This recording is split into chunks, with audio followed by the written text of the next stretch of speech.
Hey, it's your buddy Peace and Harmony with you here today. We're picking up on more detail on the recovery journal. And this is at a request of a viewer, several viewers who have asked about the recovery journal and how this can be utilized as a tool moving forward. And I apologize, we had started the first part of it earlier in the day, and it was just extremely cold out there. It was absolutely freezing, and I am someone who likes warmth. So we're going to do this inside today. Perhaps later this week we'll do more in the outdoors. However, I do want to focus in right now the importance of the recovery journal. And this really comes as an aftermath after narcissistic or psychopathic abuse, where you really feel depersonalized, dissociated, unrecognized, unacknowledged, not knowing who you are, not knowing what you want, not being validated, being at the hands or mercy of relationship, family, spouses, parents, or coworkers who don't mirror back to your strengths, or even worse, they don't want you to develop your strengths. They don't want you to excel. They don't want you to advance. They don't want you to flourish. They want to keep you down. They want to keep you stuck. They want to keep you blacked. They want to keep you shamed. They want to keep you feeling less than. They want to keep you basically glued to the floor, glued to the couch, unhappy, miserable, wearing a frown on your face, looking down at your feet, eating junk food, trying to, pound the ice cream, pound the chocolate, pound the drinks, pound the drugs, in order to dispel the horrible pain, the hurt feelings, the broken hearts, the broken relationships, feeling forever in the void, feeling in the chasm of that which they did not give you, or furthermore, as a result of the emotional abuse that they had inflicted upon you. Realize that emotional abuse, the triangulation is emotional abuse. The neglect, the lack of communication is emotional abuse. The constant criticism, blaming, insulting, belittling, berating, that is also emotional abuse, and that is meant to keep you controlled, overpowered. When you can't do a single thing, you can't walk the right way, you can't sit on the couch the right way, you have to keep the bed folded a certain way. You have, every single thing that you have to do is they're constantly been controlling you. Every single thing just has something wrong with it. They just tend to try to control you, or, in the event of the psychopathic individual, hypersexualize you, keep you constantly on them, thinking about them, just imploding with desire for them. And it can be very, very destructive. So the recovery journal is to help you get back to grounded, back to, humanizing yourself, and back to the drawing board, back to the blueprint, and having you really get a vision for all that you want to do, be, have, and desire, and to help eliminate those blocks that they have instilled in your life, in your voice, in your body, in your emotions, really in the psychological warfare that they have perpetuated. Oftentimes, this is very difficult and very negative because it keeps you separate from your destiny, keeps you really disengaged from your personal power. It keeps you caught up in their negativity, trying to explain and justify and defend yourself, battle them, put your dukes up, constantly trying to appease them, acquiesce to them, sacrifice yourself, your time, your emotions, your needs, your validation, your overall existence as a human being. Basically, they're getting you to deflect that and defer to them as the person who's always in the right, always has the right viewpoint, has the right emotion, has the right opinion. Everything is like tilted, if whatever way, it has to be basically like, all about them. So if it's going to slide down to them or slide up to them, whatever way, it can be very ungrounding. It can really help. It can be very confusing and disorienting. Disorienting mean you basically don't have a sense of orientation or focus or feeling like, a good orderly direction in your life. And I love that saying because, you do need to have some order and direction in your life when it comes to fulfilling your goals and objectives. If you don't have a goal, if you don't have an objective, which means a focus, something that you're trying to attain, something that you have your eye on, if you're constantly looking backwards, then you're just going to get more of the past. You're just going to get more of the abuse. You're going to get more of the victimization. You're going to get more of, the more of the stifling. You're going to get more of the same hang-ups, more of the same issues.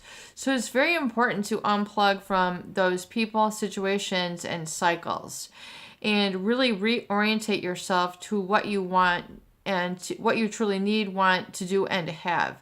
And so it's very important in the recovery journal that this is a place for you to come and actually do this, execute this, see what it is. Help open up your voice, which had been shut down, annihilated, numbed out, or made to feel unimportant or unworthy at the hands of a toxic abuser, at the hands of a narcissist, or at the hands of a psychopath. Literally not at the hands, but you know what I'm saying, the influence or impact of a toxic negative person. It can be very depersonalizing, which means you don't feel like you really matter. You have a distorted sense of reality, things that you're not in touch with what you want. You're not in touch with your own values. You're living by their values. You're not in touch with your voice. You're in touch with their voice. You're not in touch with your dreams. You're in touch with their dreams, which can be an illusion and not real. So you need to really plug into your dreams, your needs, your voice, your desires, your talents, your gifts, all these things which have been really trying to move within the surface, but have been iced over by a cold or callous person, or not allowed to really flourish or open up or come, into being, because they have sought to stifle, annihilate, and insult you. They have thought to, reflect back to you that you're powerless. All the different shaming that we discuss here. So number one thing we discussed in the previous video is how important it is to have a place to write and essentially expel and purge the negative thoughts that you have. And if you can do this on a daily basis and do something just which is 2 to 3 pages longhand, we're just going to call it the brain drain or the toxicity drain. Basically pouring out all your negative musings, thoughts, concerns, issues, fears, all these sort of negative things that have been just churning within you and have been creating a very negative life or lifestyle for you, and that have just been brewing there for too long. It's kind of like cowboy coffee. It's coffee that's been sitting on the burner too long, and it's just too strong, and it just has filled up the room with a burning smell. It's time to get rid of the cowboy coffee. It's time to get rid of the negative thoughts. It's time to get them out, washed out, cleansed out of your aura, your body, your mindset, your psychology, so that you can make way for the positive. Because if you don't get them out, talk therapy, writing it down, speaking about it with people who get it. I find oftentimes that the best resources for getting through narcissistic or psychopathic abuse is talk therapy with people who get it. If it's writing to them, talking to them, etc. And, that because people understand what you're going through. It's sometimes it's very difficult for the everyday population to understand what it is. They just think it's just, it was just an affair, or, it was just, a strong mother or a strong father. That's just what we had to do back then. That was just old school. They tend to shrug it off or make excuses for the way that it was, when it is inexcusable. So you have to own up to the fact that certain things are inexcusable and not meant to be tolerated in your life. And so the recovery journal, one of the first things I want you to do is get yourself, something like this, a big 8.5 by 11 thick notebook. And I want it to be thick because you can even pick up several of these, because you're going to be writing in this on a daily basis. I would highly recommend the first part of your recovery journal is your basically toxic drain, your guilt cleanse, your narcissist cleanse, your pathological psychopathic individual cleanse. Make it a your morning pages, your brain drain pages, something that you just spell out all this almost in a journal style. Remember, back when you were in 3rd or 4th grade, Dear Journal concepts? Well, it's something similar, but it's more profound when you really do it to get things out on the paper. To get it all spelled out. So if you can take a pen and a notebook and just write out first thing in the morning, open it up and just go and do your recovery journal brain drain pages. Fill at least 3 pages full. I have a lot. I do a lot of writing. I do a lot of this type of thing. I do a lot of notes and studies and things of this nature. I like to write. So one tool that is very effective is this brain drain. So first thing in the morning, I want you to, when you get your coffee, your tea, your juice, whatever it is you do, your smoothies, your milk, whatever it is, your toast. But, first thing I want you to do, if you're not used to writing, I understand. But try to work up to at least 3 full pages longhand. And they don't have to be pretty, flowery, effervescent. It can just be, I'm so sick of this. I'm so sick of that. I can't believe he did this. I can't believe she did that. Just get out all these various things that have been just kind of churning within you. And as if you're, and then as you can do it, you then start to hear your own voice coming through. And you have it written down.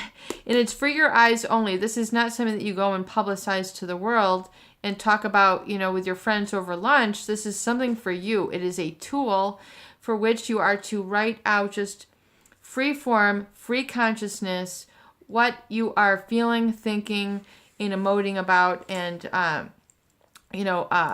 sort of philosophizing about, dreaming about, etc. So as you can get out the negativity, this is the main goal of these first pages, these brain drain pages, the cleanse pages. It's just meant to get the first thing in the day when you're fresh, even if you have to get up a half an hour early, get your notebook by your side and just say, okay, I'm going to do this. And I'm just going to write down whatever it is I think I feel. And you'll find that as you work this moving forward, you will be able to come to this like a friend. My friend. Right? My notebook where I talk about everything that is close and personal and intimate with me.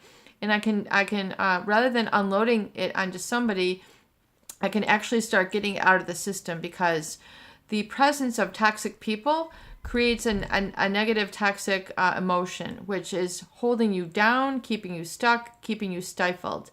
So if you can write these things out, it can just even seem like a laundry list of stuff. Okay, perfect. And then, the pages will start to grow and evolve and change. And you'll begin to say, I really want to do X, Y, Z. I really want this. I really want that. So you're able then to, cleanse it through, and you're going to find that you're going to then begin to write about new topics, different topics, and then it'll become lightened up. And I want you to do this exercise, if you can, every single day. And I want you to take place in this for at least 6 weeks, 6 to 8 weeks, so you can at least just get some of this out. That's the first part of the recovery journal, which is your essentially your brain drain. So that's very important. The second part, I want you to do a variety of daily exercises, of which I'm going to go into in the next video, because I know it can be a lot to watch. So stay tuned to your other videos here in this series, and we're going to develop and discuss some of the other sections in the recovery journal that can be helpful, useful for you moving forward to rid yourself of toxic, negative influence of a narcissistic or psychopathic individual who's had an influence in your life. Peace and harmony with you here today. I hope these videos do help. Please share and please subscribe for more great tools, videos, discussion, and support.